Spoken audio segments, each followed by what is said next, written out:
Olá, uma boa tarde para você. Hoje é sábado, 2 de novembro, feriado de finados, e o Direto da Redação traz tudo que foi destaque no jornalismo da Rede Mais ao longo dessa semana. Uma esteticista de São Lourenço, no sul de Minas, foi assassinada pelo namorado em Campinas, no estado de São Paulo. Ela foi baleada após uma discussão com o suspeito no condomínio onde ele morava com a família. Segundo a polícia, o homem tentou se matar após o crime. Parentes e amigos se despediram de Ana Mahazayer, de 38 anos. Para o pai da vítima, nada justifica o que aconteceu com a filha. Aconteceu assim uma coisa trágica, sabe? Eu não sei se houve alguma discussão, alguma coisa.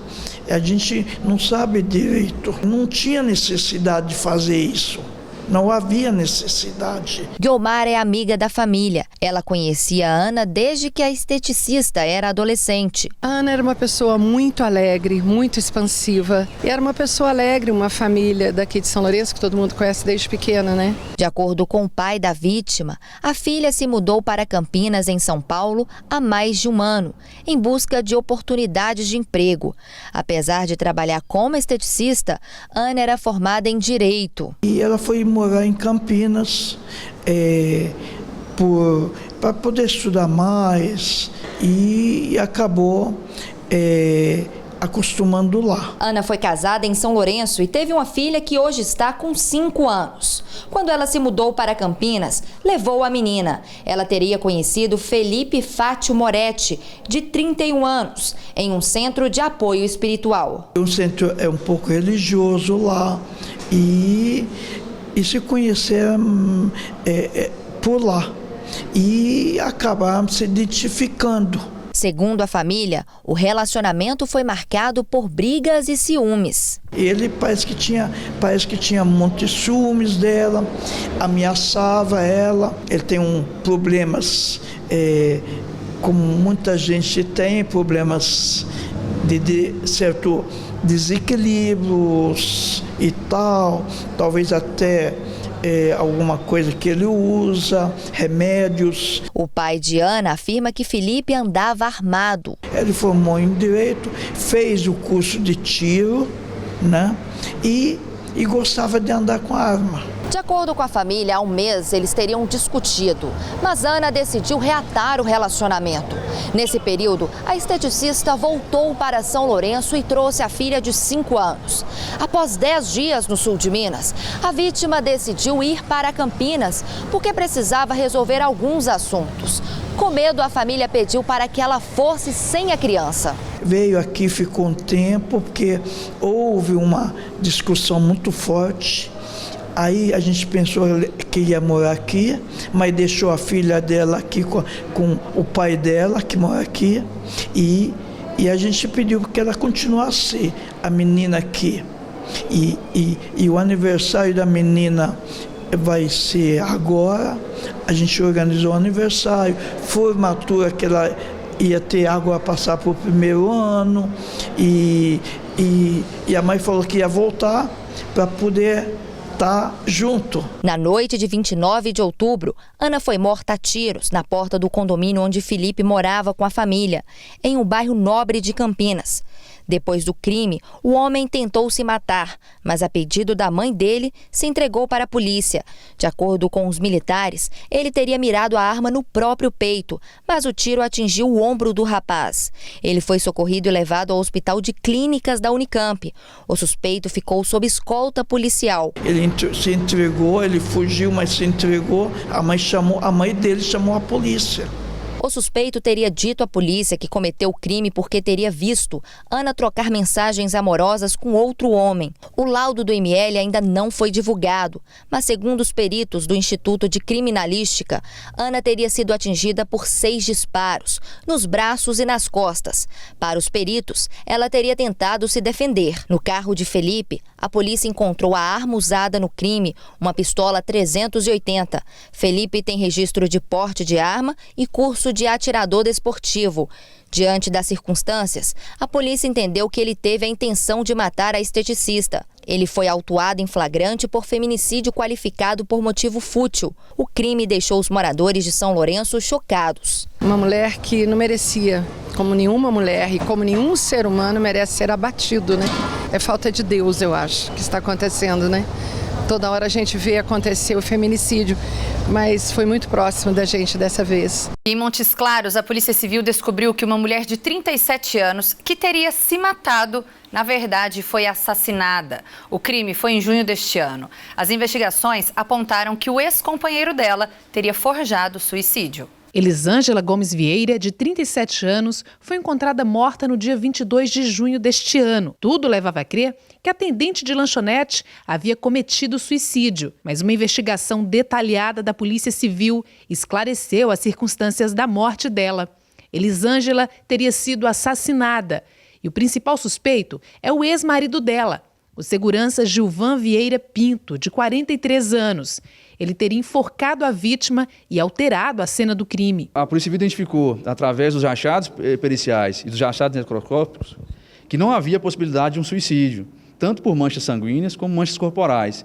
Então, não poderia ter cometido um suicídio naquele local. Ficou descaracterizado a partir disso e as investigações mostraram a motivação e as circunstâncias de que o autor praticou aquele crime. Familiares da vítima contaram à polícia que o casal estava separado e que Gilvan até demonstrava ter aceitado bem o fim do relacionamento.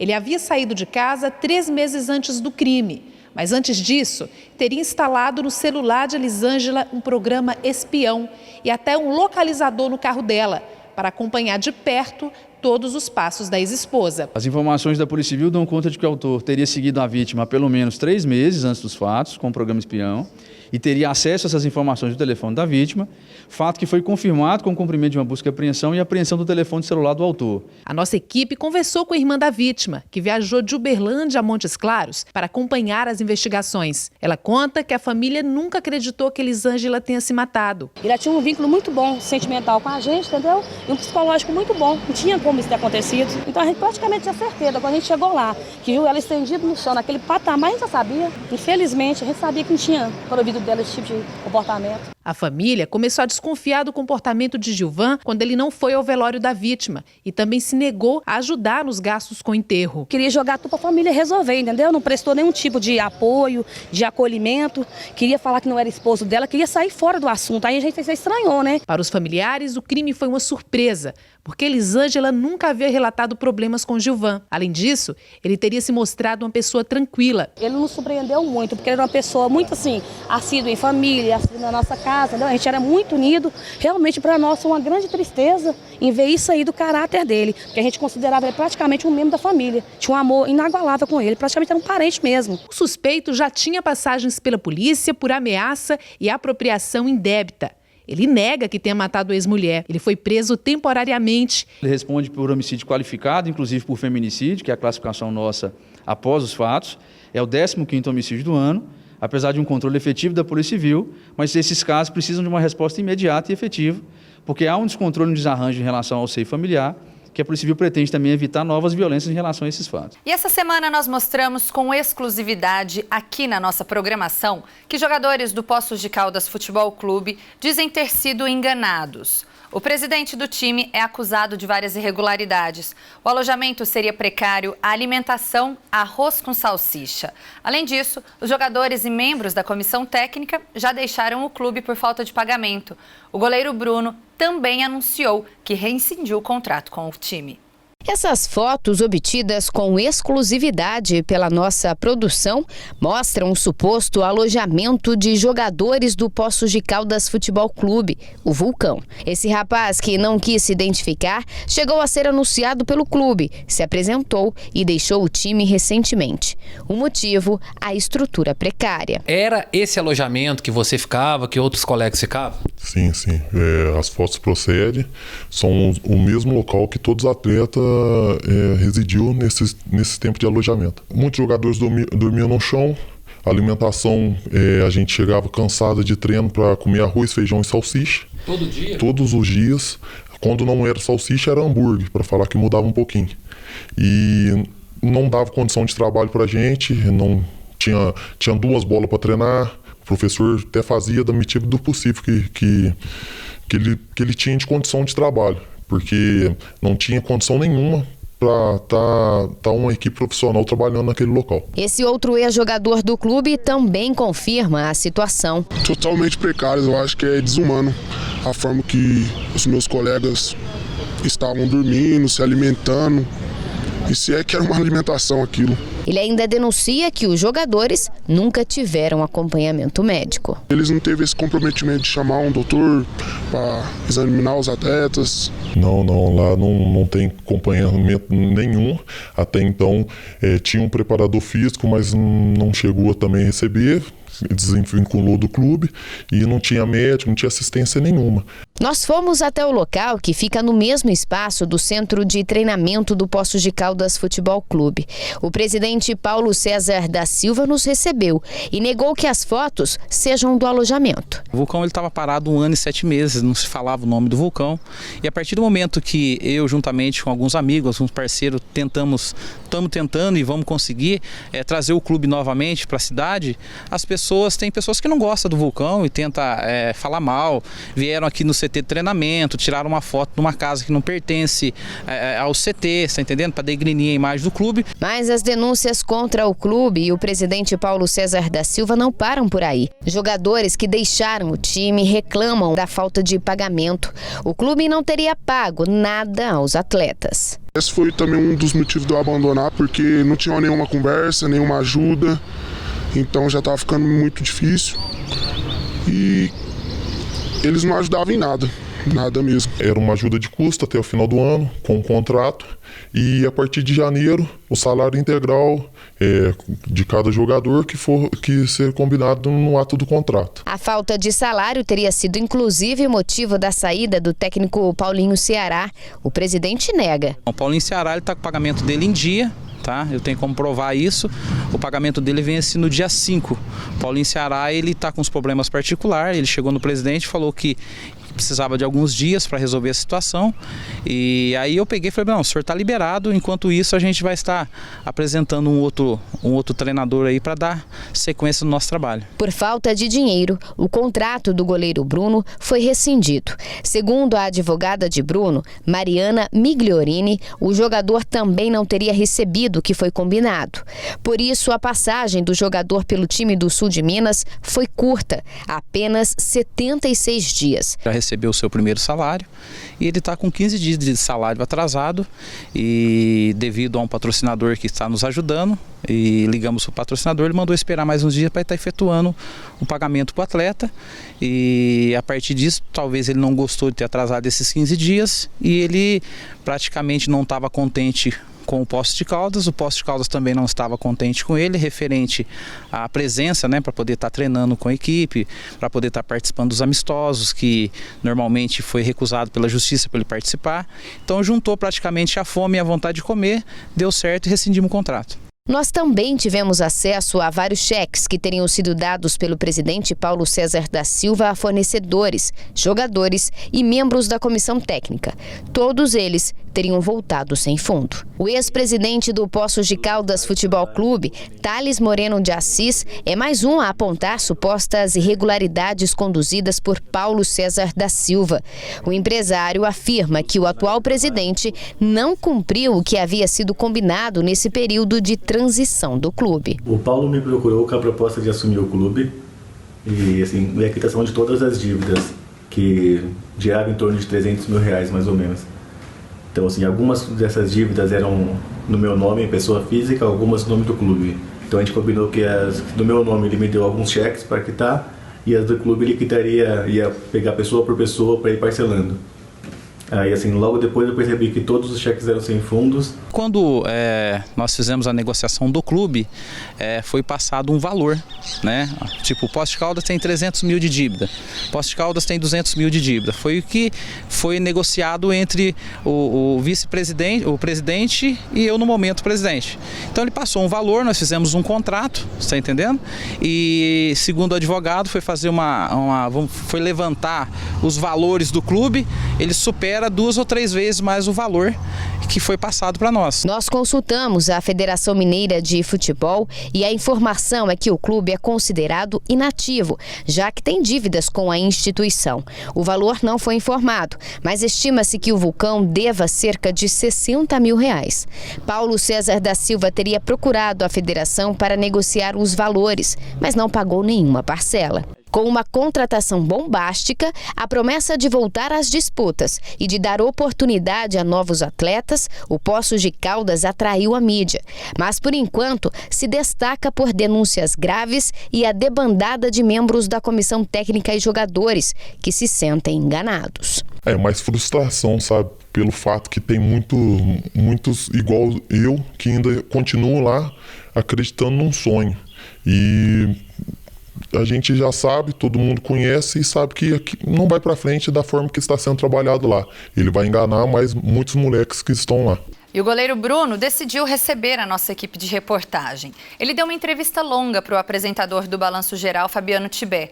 Bruno falou sobre o sonho de voltar a jogar em alto nível, sobre a família dele, e a gente separou um trechinho em que ele disse que desde que chegou aqui no sul de Minas, sempre foi bem recebido.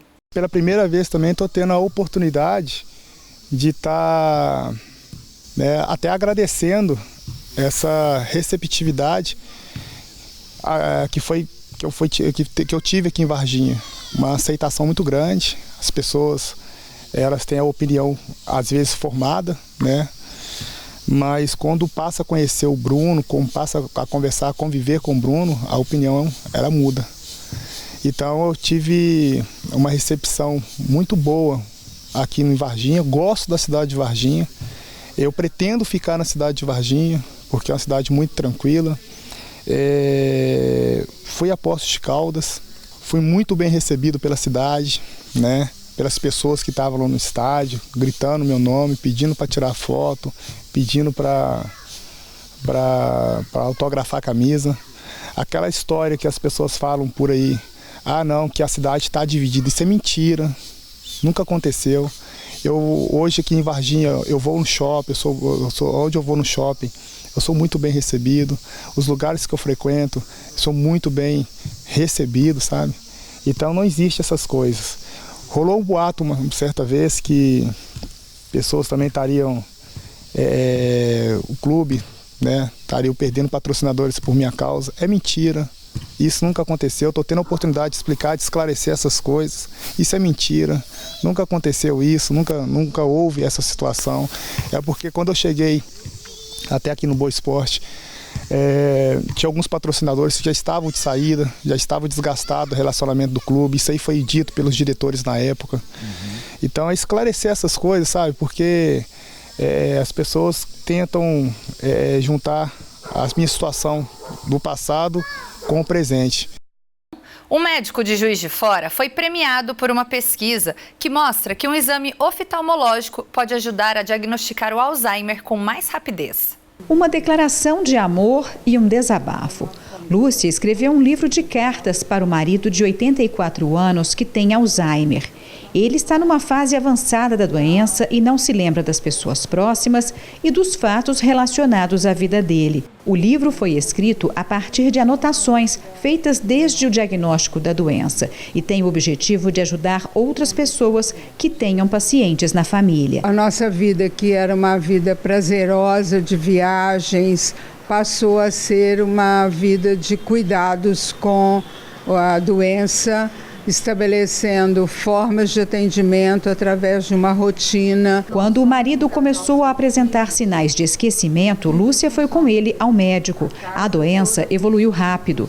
6 meses antes do diagnóstico, nós tínhamos consultado uma geriatra e a ressonância magnética solicitada por ela mostrava que as perdas eram compatíveis com a idade. Quando buscamos um neurologista e ele pediu outra ressonância, já havia acontecido uma diferença muito grande de uma para outra. Uma forma simples de entender a doença é comparar o nosso cérebro a uma agenda. Todos os dias a gente faz novas anotações, escreve emoções, sentimentos, dados que acumulou.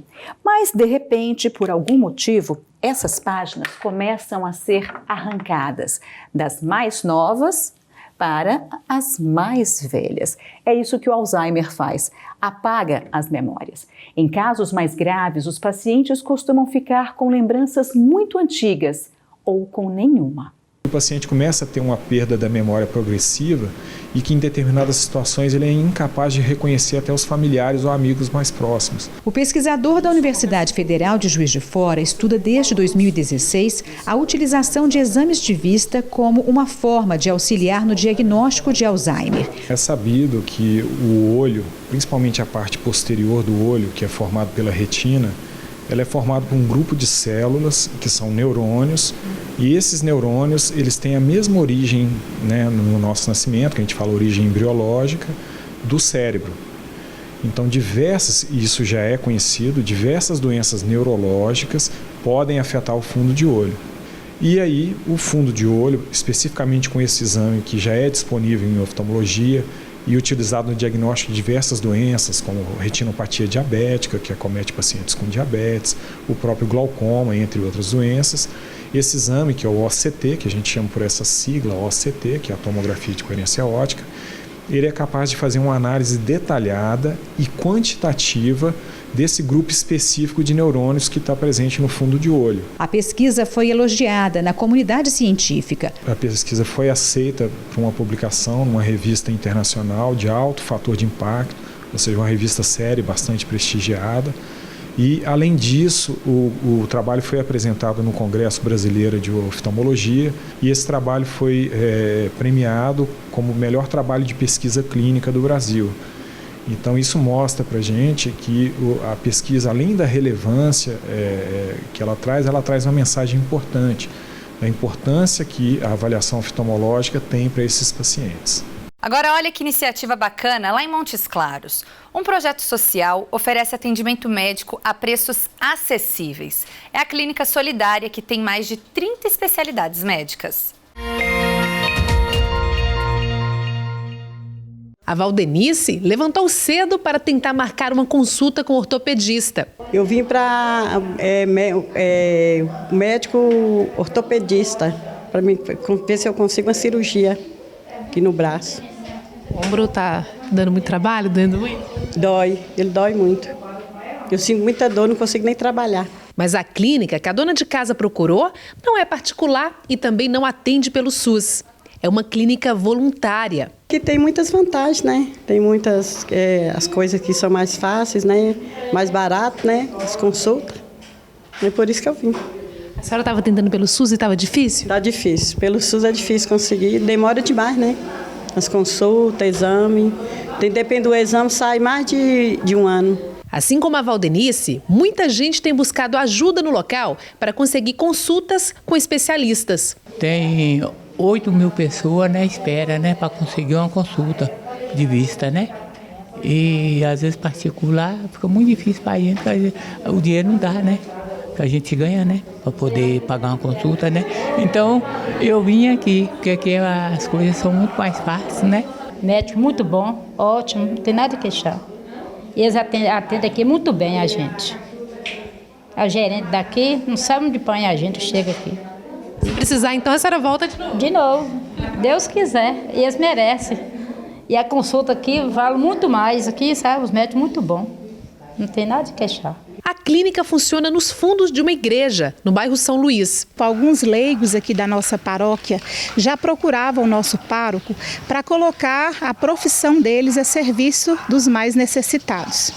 Naquele mesmo momento, eu estava em Belo Horizonte fazendo uma pós-graduação e tive a oportunidade de conhecer alguns carmelitas lá do Carmo Sion, que eles fazem um projeto muito parecido, né? Só que o deles já tem mais de 40 anos, eles têm um ambulatório lá que funciona muito bem. E aí eu tive a oportunidade de ir até Belo Horizonte e conhecer todo esse projeto deles, que foi muito inspirador, né, para que eu viesse então. E aí quando eu cheguei, o padre me falou: Patrícia, precisamos pensar em algo. A clínica oferece mais de 30 especialidades médicas. São mais de 400 pacientes atendidos por mês.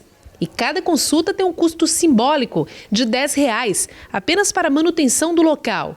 E esse serviço tem feito muita diferença na vida de quem precisa. Eu tenho problema sério de coluna e eu precisava ver se não tinha algo neurológico que tivesse contribuindo, né, para o estado que eu estou. E eu pedi um encaminhamento, a médica me deu e eu pus lá para agendar. Tinha 80 pessoas na minha frente. E aqui eu vim em menos de 15 dias e eu consegui resolver tudo. Aqui, o Flávio conseguiu um tratamento que ele aguardava há 2 anos pelo SUS. Aqui tem uns 2 meses que eu vim aqui e com menos de 10 dias eu consegui a consulta aqui. E os médicos daqui são os médicos muito bons, né, da clínica aqui, que está ajudando muito aqui a cidade.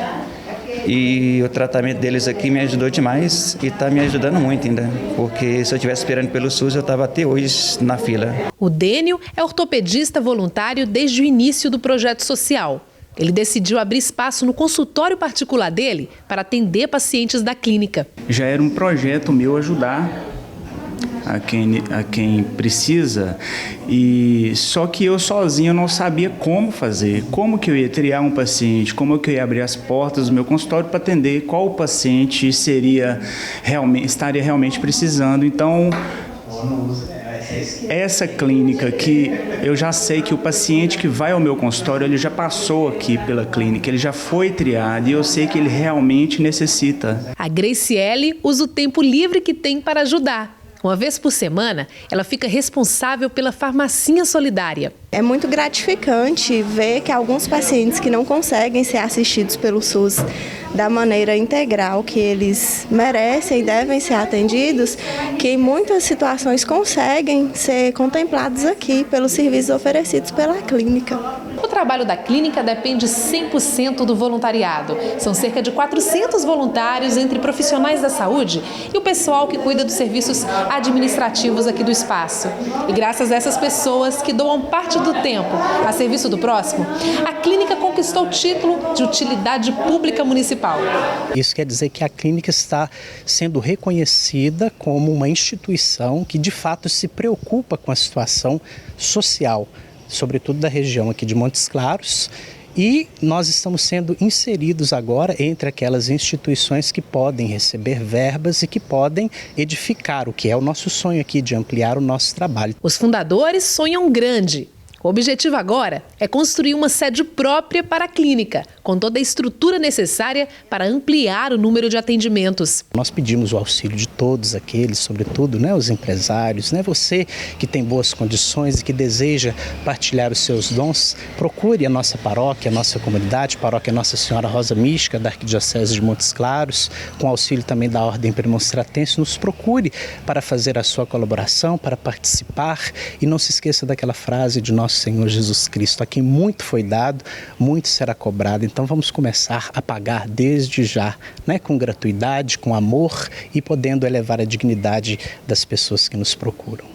Muito legal esse projeto, né? Tomara que ele se espalhe por todo o nosso país para que o acesso à saúde esteja ao alcance de todos, né? Bom, vamos mudar de assunto agora? Quem não gosta do tradicional pãozinho com um café quentinho ou então um pão de queijo?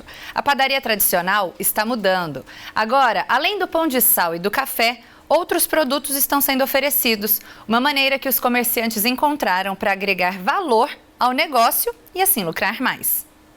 O pão quentinho e cheiroso sempre foi o principal atrativo das padarias, mas nos últimos tempos ele deixou de ser a única estrela.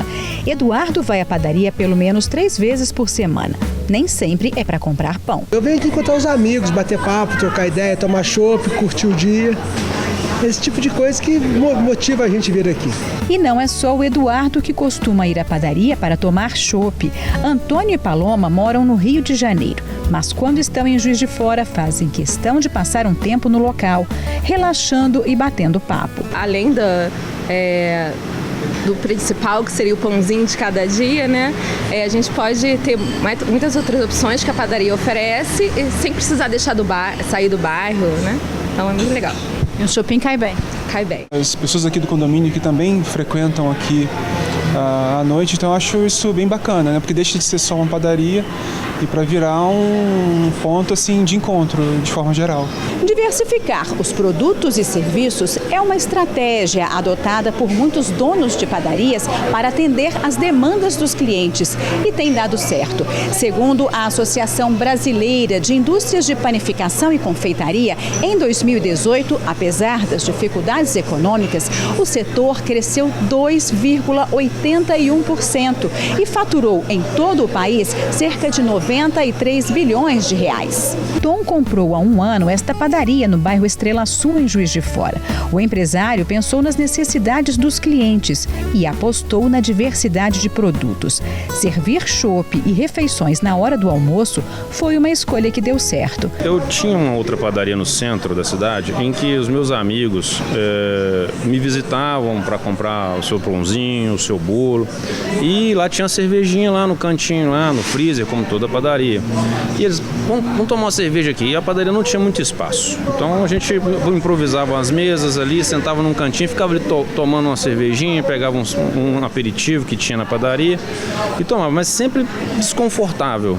Eu pensei, pô, se eu pudesse ter um ambiente em que meus amigos, os colegas, os clientes pudessem sentar e apreciar uma bebida, seria com certeza mais lucrativo e, poxa, seria uma referência também. E em Varginha, os donos de padarias também apostam na variedade de produtos e serviços.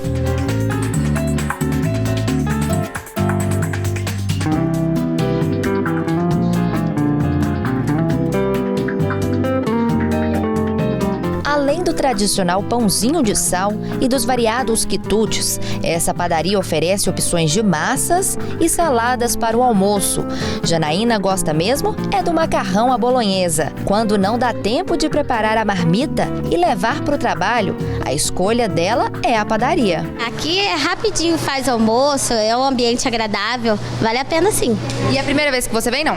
Não, todas as vezes que eu não trago marmita é aqui que eu almoço. A panificadora passa por reformas para trazer ainda mais opções para os clientes que procuram um almoço rápido e nutritivo. A ideia do departamento comercial é deixar o ambiente aconchegante, mas sem perder as características de uma padaria.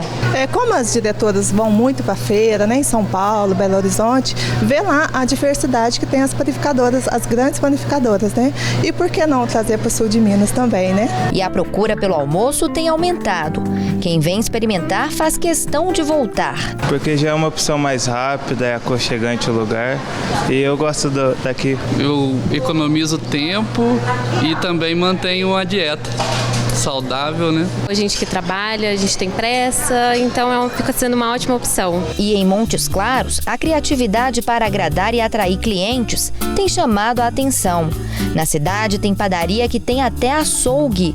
Quem mostra pra gente é a repórter Alana Freitas.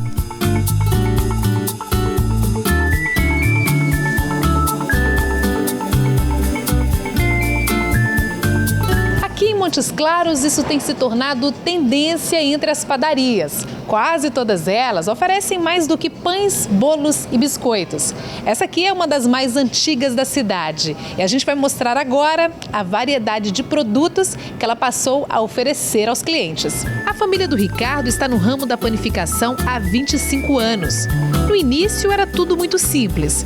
Mas depois que o empresário percebeu que oferecer mais opções aos clientes trazia bons resultados, não parou de investir em mudanças. Era uma loja que tinha 14 funcionários, era uma loja que era quase que exclusivamente só padaria, era uma loja de 80 metros.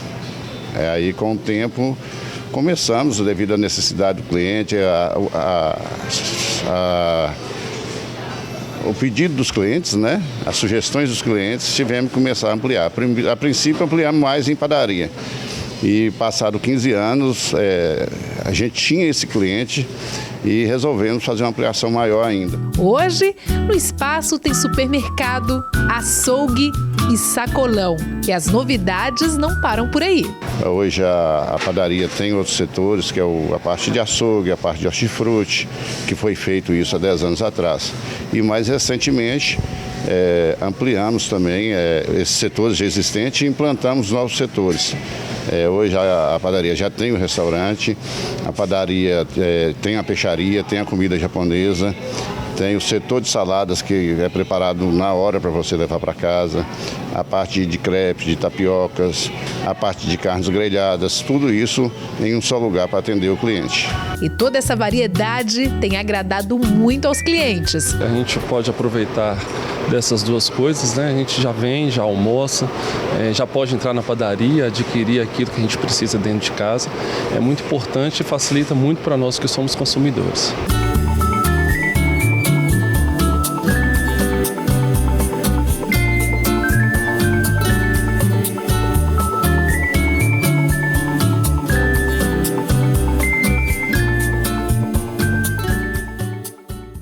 Agora sim, vocês vão conhecer o Atos, o bebê gigante. Ele nasceu na Santa Casa de Poços de Caldas, pesando quase 5,5 kg e medindo 56 centímetros. E esse caso é inédito no hospital.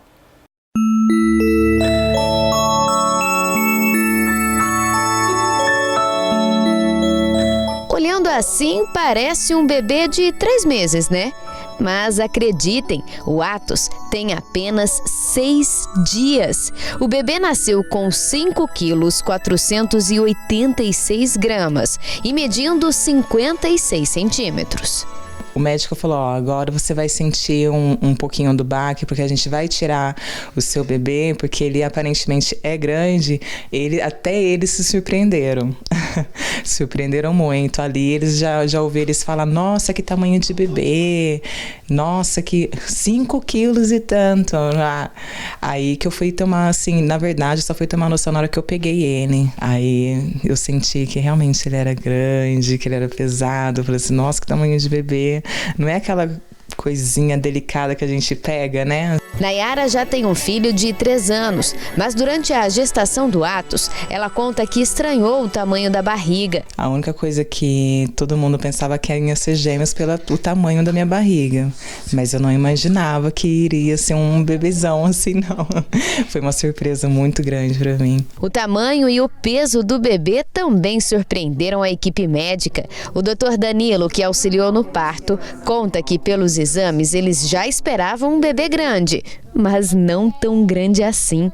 Durante o processo de internação da paciente, no exame clínico, a gente já desconfiava que seria um neném grande, né? Pela altura de fundo uterino e algumas alterações no cartão de pré-natal dela, que evidenciava uma diabetes gestacional, mas não do tamanho que foi a criança, né?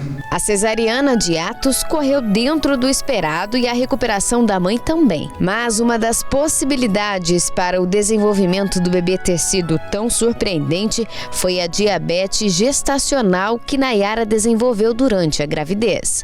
Durante a gestação, a diabetes gestacional ela provoca um aumento da circulação de insulina livre no feto. E a insulina é um hormônio de crescimento, então isso estimula e justifica o aumento. Atos foi o maior bebê nascido na Santa Casa de Poços de Caldas. Tanto da minha experiência como médico e como histórico da Santa Casa. Foi o maior bebê que a gente colocou no mundo. Mãe e filho tiveram alta 3 dias depois. A roupinha da saída da maternidade nem foi usada. Nayara doou para um outro bebê que nasceu no mesmo dia. Na verdade, eu já tinha doado as deles que eu tinha levado, né? A saída de maternidade, as roupinhas certinho dos dias. Aí eu já doei lá mesmo, porque sem condições, não servia nada. Aqui em casa, já tirei as 2 primeiras gavetas de vez, que é os P's, né? Nenhum P serviu e alguns M's ainda servem. Por causa do tamanho que o Atos nasceu, muitos presentes ele nem chegou a usar, como esses aqui que estão no berço, por exemplo. A fralda de recém-nascido nunca nem serviu. Essa camisetinha também não conseguiu usar. Um mijãozinho, outras camisetinhas, a meinha e até esse sapatinho aqui. A ideia era que o Atos saísse da maternidade usando ele, mas não deu certo. E aí a mãe acabou fazendo o sapatinho um objeto de decoração. também, olha só o tamanho do pé desse bebê. Ele mama, eu já tô com acremento, né? Ele tem a mamadeirinha também de 30 ml, porque só o leite materno não dá. Não dá conta, o leite materno não consegue sustentar ele? Não consegue. Porque senão fica de 1 em 1 hora, não tem intervalo de 2 horas. E pelo visto, além de mamar, o Atos também gosta bastante de uma boa soneca. Sendo assim, vamos apagar as luzes e deixar esse bebezão dormir mais um pouquinho. Que fofura esse bebezão, né?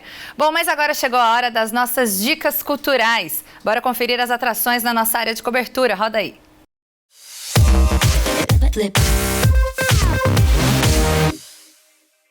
Na Zona da Mata, em Juiz de Fora, hoje acontece a primeira edição do JF Blues e Jazz, no pátio da cervejaria Golem.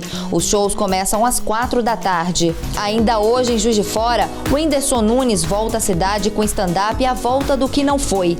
O humorista se apresenta às 9 da noite no Cine Teatro Central. Também hoje, em Juiz de Fora, acontece a tradicional festa de Halloween do Privilégio JF. No line-up tem muita música eletrônica e funk. O evento começa às 11 da noite. No sul de Minas, em Poços de Caldas, hoje tem a festa Santorini Sunset, na Casa Salles. Entre as atrações, Vintage Culture.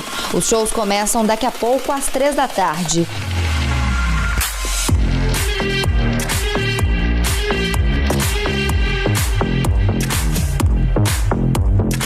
Hoje, em Pouso Alegre, tem Gin Time, no Summit Hall. Quem anima a galera é o artista Visage Music e convidados. A festa é a partir das 8 da noite. Hoje, em Varginha, acontece a Noite do Som, no Salão Nobre do Varginha Tênis Clube. A banda de reggae Mato Seco é a atração mais esperada.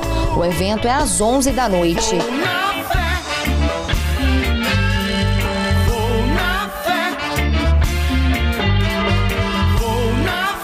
No norte de Minas, em Montes Claros, tem o aquecimento do Baile do Fera, no Celeiro Pub.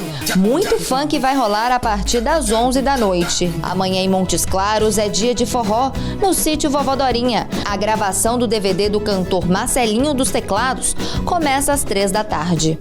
E o Direto da Redação de hoje fica por aqui, mas sábado que vem tem mais. Tchau, tchau.